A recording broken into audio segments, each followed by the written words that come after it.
مشاهدي الأفاضل، طيب الله أوقاتكم أينما كنتم بكل خير. أحييكم وأقدم نشرة أخبار المساء والمستهل بالعناوين. إصابة 9 مواطنين بفيروس كورونا اليوم.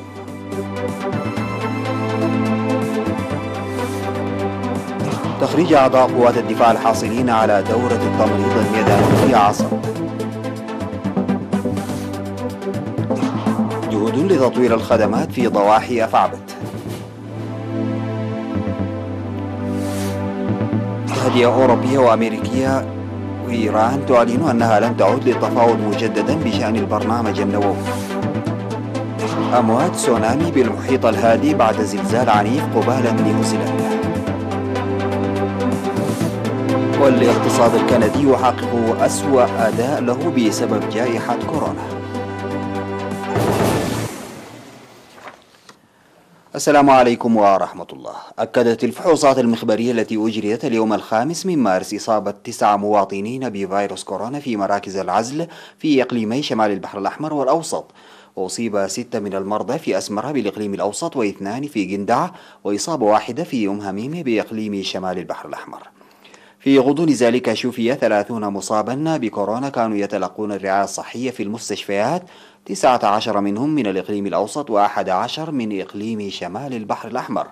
بهذا بلغت عدد الإصابات بفيروس كورونا في البلاد حتى الآن 2222 حالة إصابة، شفي منها 2418 ووفاة 7 مرضى، فيما لا يزال 497 مصابا يتلقون الرعاية الصحية في المستشفيات. وزارة الصحة 5 من مارس 2021. شهدت مدينة عصب حاضرة إقليم جنوب البحر الأحمر في 2 من مارس تخريج 90 ممرضا ميدانيا، بينهم 58 خريجة من أعضاء قوات الدفاع الإريترية القيادة الشرقية، بعد تلقيهم دورة تأهيلية حول التطبيب الميداني امتدت لفترة 4 أشهر. وأفاد مراسل وكالة الأنباء الإريترية بأن الدورة اشتملت على رعاية ومعالجة الحميات وحوادث الحرائق وعلم الأدوية والمختبر وخدمات الولادة والتطعيم وسبل التطعيم، وكذلك أمراض الأذن والعيون والأجزاء الجسدية الأخرى. وفي الكلمة التي ألقاها المدير الطبي لمستشفى عصب الدكتور يوسف سيوم، قدم توضيحا مفصلا حول خلفية ودور أنشطة الطبيب الميداني في بلادنا، خاصة إبان الكفاح المسلح، مشيرا إلى الدور الفاعل الذي يلعبه الخريجون في تقديم خدمات صحية ناجعة لسكان المناطق البعيدة عن المؤسسات الصحية ومساهمتهم في مكافحة الأمراض المعدية. وذكر تقديم دورة مماثلة العام الماضي ل180 من أعضاء وزارة الدفاع، مشيرا إلى تواصل هذا النهج بشكل قوي لما يحققه من نتائج إيجابية، شاكرا في الوقت ذاته كافة وحدات القيادة الشرقية المشاركة في نجاح البرنامج، وكذلك المستشفى العسكري ومكتب فرع وزارة الصحة وغيرها من الجهات. وقالت ممثلة الطلاب إن الدورة تساهم في اكتساب معلومات صحية مهمة وإنجاح برامج ضمان صحة المجتمع، مؤكدة تعزيز وإثراء المعلومات المكتسبة على أرض الواقع بالعمل وتطوير الإمكانات.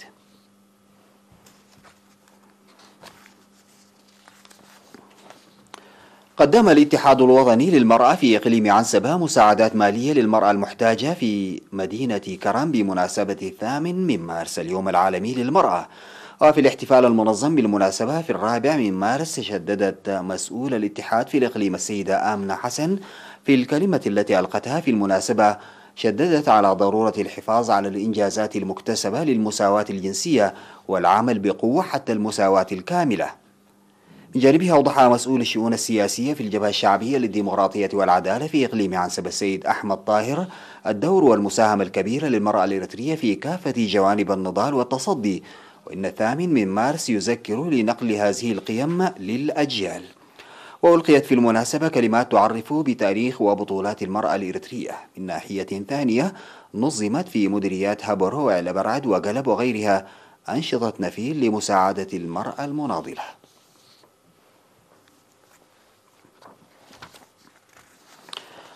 أكد سكان ضواحي كوبكوب وقلبوب وقامتشيوا في مديرية أفعبة الإيفاء بالمتطلبات في جهود تطوير الخدمات الاجتماعية.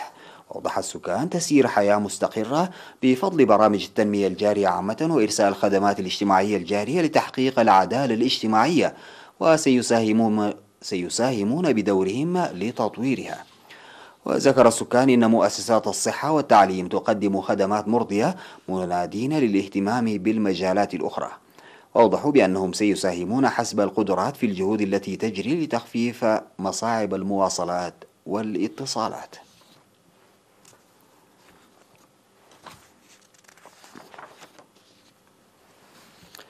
قال مسؤول الشؤون السياسية في الجبهة الشعبية للديمقراطية والعدالة في إقليم شمال البحر الأحمر السيد أحمد جعفر إن أعداد الشباب العمال الداعمين لأسر الشهداء في تزايد مستمر.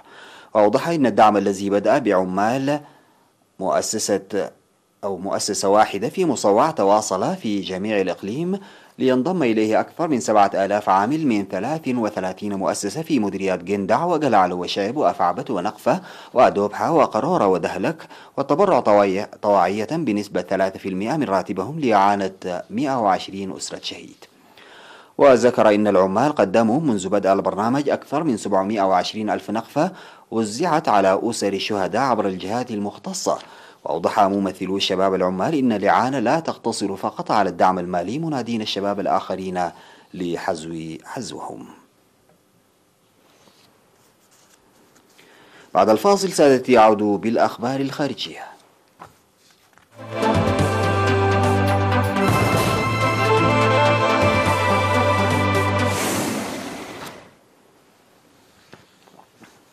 اتخذت الولايات المتحدة والدول الأوروبية خطوة في اتجاه وقف التصعيد مع إيران بشأن الملف النووي، في حين شددت طهران على أنها لن تعود للتفاوض من جديد بشأن الملف.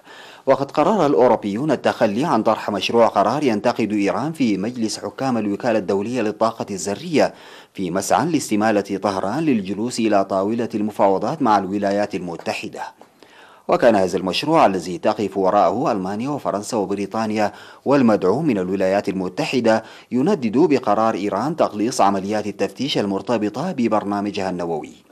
ومع تراجع التوتر إثر هذه الخطوة، قالت الخارجية الأمريكية إنها تتطلع باهتمام كبير إلى رغبة إيران في المشاركة بعملية تفاوضية ملموسة، لكنها أكدت في الوقت نفسه أن الولايات المتحدة جادة بشأن وضع قيود تمنع طهران من امتلاك سلاح نووي. من جهته قال المدير العام للوكالة رافائيل جروسي إن إيران رحبت ببذل مزيد من الجهود لتوضيح القضايا العالقة بشأن ملفها النووي.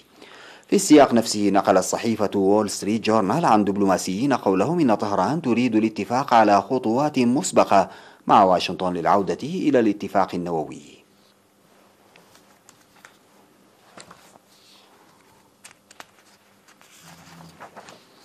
أعلن مركز الإنذار المبكر من التسونامي في المحيط الهادئ أنه رصد أمواج تسونامي إثر زلزال عنيف بقوة 8.1 درجة وقع قبالة نيوزيلندا، في حين أصدرت السلطات في كل من نيوزيلندا وكاليدونيا الجديدة وفانواتو أوامر لسكان المناطق الساحلية بإخلاء مواقعهم.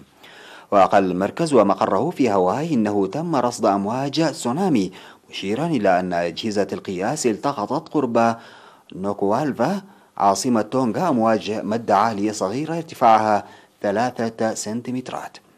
وكانت قد أصدرت السلطات في نيوزيلندا أوامر للسكان في بعض المناطق على الساحل الشرقي للجزيرة الشمالية بالانتقال إلى مناطق مرتفعة بعدما ضرب زلزال ثالث قوي المنطقة.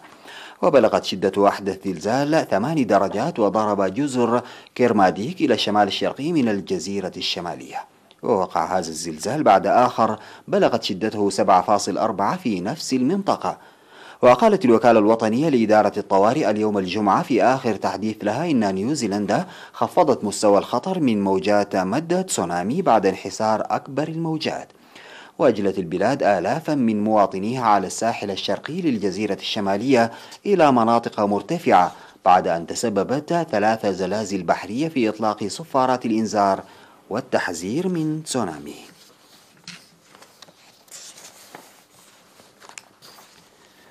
سجل الاقتصاد الكندي أسوأ أداء له على الإطلاق في عام 2020 مع اجتياح جائحة كوفيد-19 جميع أنحاء البلاد، مما أدى إلى إغلاق الشركات وإخراج الملايين من العمل.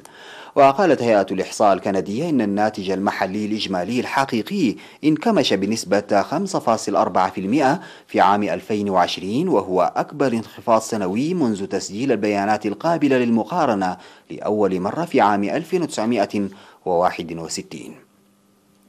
وكان الانخفاض لهذا العام بسبب إغلاق قطاعات كبيرة من الاقتصاد في مارس وإبريل خلال الموجة الأولى من الجائحة الذي سحق الاقتصاد، ومنذ ذلك الحين نما النشاط الاقتصادي ببطء وثبات. وتقول هيئة الإحصاء الكندية أن الاقتصاد نما بمعدل سنوي قدره 9.6% في الربع الأخير من العام الماضي، انخفاض عن معدل النمو السنوي البالغ 40.6% في الربع الثالث.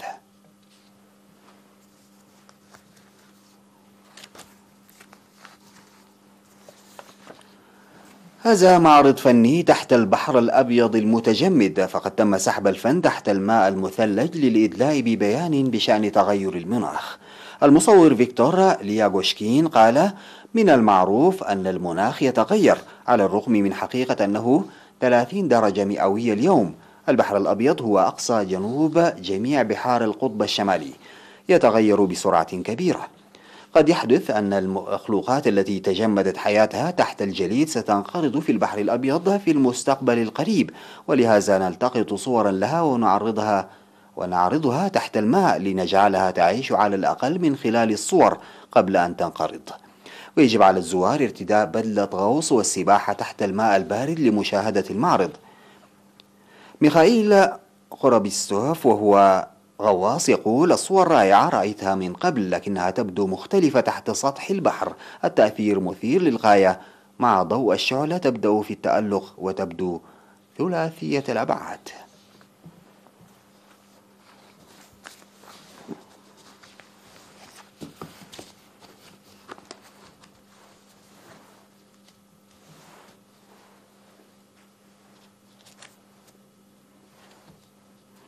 انتهى سادتي نشرة أخبار المساء، قدمتها لحضراتكم من الفضائية الإريترية. شكرا لمتابعتكم. السلام عليكم ورحمة الله تعالى وبركاته.